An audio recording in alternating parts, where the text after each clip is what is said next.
नमस्कार, मैं हूं आपका नीतीश भारद्वाज और प्रस्तुत हूं आपके बीच लेकर रामायण की आगे की कहानी। अपनी अद्भुत लीलाएं दिखाते दिखाते श्री राम 5 साल के हो गए। महाराज दशरथ को उनकी शिक्षा दीक्षा की चिंता हुई और एक दिन उन्होंने कुलगुरु ऋषि वशिष्ठ को बुलवाया।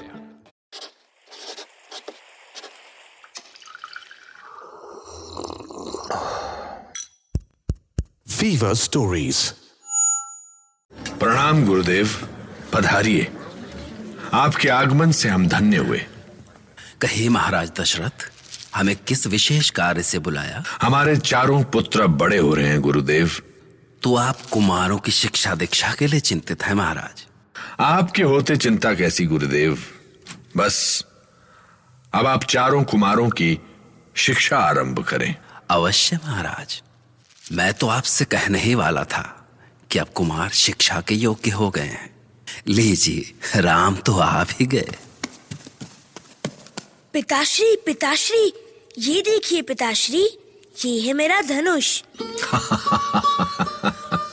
हाँ, बहुत सुंदर।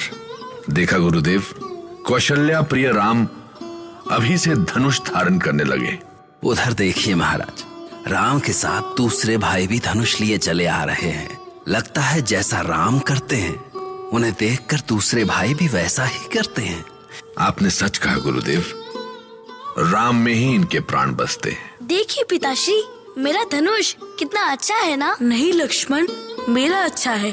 देखिए पिताश्री, सबसे अच्छा मेरा है भरत भैया, ये देखिए। शत्रुघ्न, तुम तो धनुष पर प्रत्यंचा चढ़ाना भी सीख गए। तो अब तुम सबको धनुष चलाना भी सीखना होगा।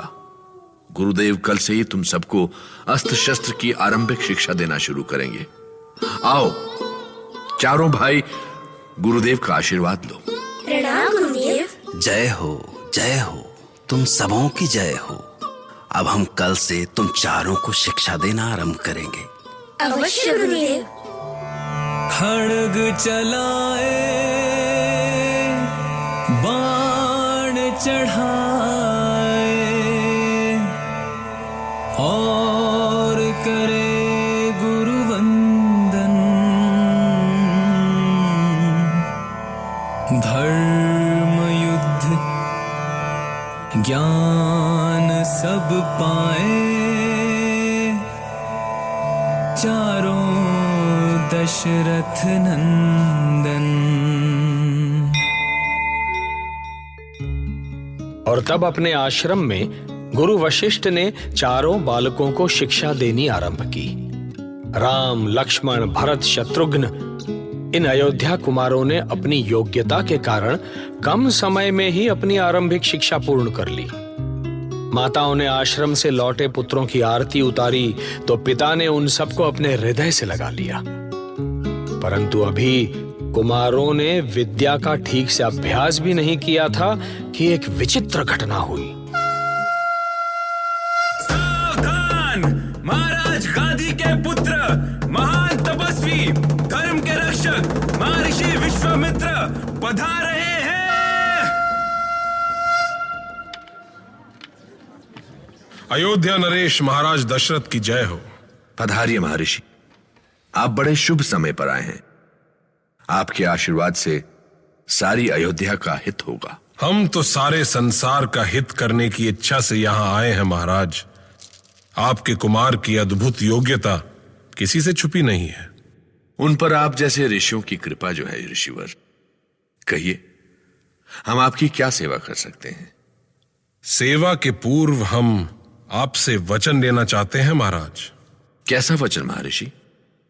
आप जैसे महर्षियों की सेवा में ही ये सूर्यवंशी दशरथ अपने प्राण भी दे सकता है। और ईश्वर की कृपा से अयोध्या राज के पास धन वैभव की कोई कमी नहीं है। धन वैभव की बातें करके हमें लज्जित ना करें महाराज। हम ऋषियों के लिए धन संपत्ति का क्या मोल। फिर आप क्या चाहते हैं महर्षि? आप वचन दें कि आप मेरी इच्छा को ना नहीं करेंगे। ठीक है, मैं वचन देता हूं।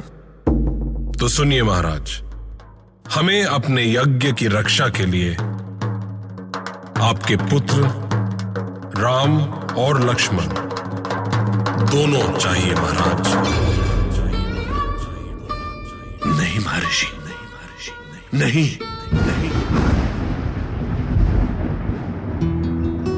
दशरथ से राम मांग लेना उनके प्राण मांग लेने से कम नहीं था।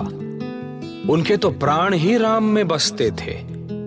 लेकिन दशरथ विश्वामित्र को उन्हें निराश ना करने का वचन दे चुके थे और वो चाहकर भी अपने वचन से पीछे नहीं हट सकते थे, क्योंकि रघुकुल की तो रीत ही थी कि प्राण देकर भी अपने वचन की रक्षा करे। रघुकुल रीत सदा चली आई, प्राण जाई पर वचन न जाई। मैं नीतीश भारद्वाज भी आपको वचन देता हूं कि मैं कल फिर रामायण की अगली कड़ी को लेकर आपसे मिलने आऊंगा।